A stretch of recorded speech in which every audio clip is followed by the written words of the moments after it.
Jadi gini, aku tadi baru dengar ceramah dari Ustadz Quraisy Shihab yang isinya tuh keren banget. Dia cerita tentang surat Sayyidina Ali ke anaknya Hasan gitu. Yang setelah pulang dari medan perang itu, suratnya kayak ngingetin kita semua bahwa hidup itu sementara. Dan kita harus siap mati. Katanya, kita jangan cuma mikirin diri sendiri, tapi juga harus saling jaga dan ingat.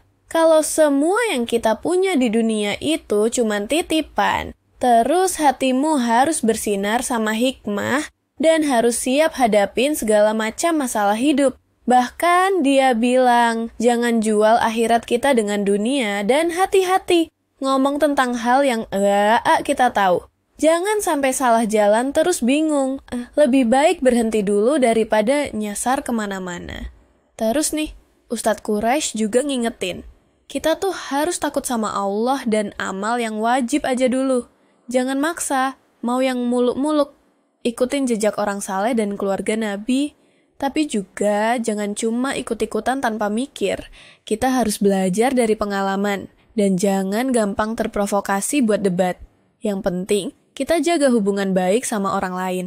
Walau kadang mereka kasar atau enggak, baik ke kita, sikap lembut itu lebih manjur. Dan kalau mau putus hubungan sekalipun, jangan sampai nutup pintu buat perdamaian, simpan peluang buat baikan lagi. Nah, dia juga bilang, setiap kita punya beban hidup yang harus dipikul, tapi jangan sampai beban itu bikin kita down. Malah harus pintar-pintar supaya bisa sampai ke tujuan akhir hidup yang hakiki. Dan jangan lupa kalau maut itu pasti datang, kita harus siap-siap dari sekarang. Jangan sampai kena kejutan maut gara-gara kita sibuk sama hal duniawi yang nggak abadi. Terakhir, Ustadz Quraisy bilang kita harus pilih teman baik, jaga hubungan sama keluarga dan tetangga. Jangan pernah ngelewatin kesempatan buat berbuat baik dan terus bertakwa sama Allah. Karena semua itu bekal kita di akhirat nanti. Intinya, hidup ini perjalanan yang kita harus jalani dengan penuh kesadaran dan persiapan.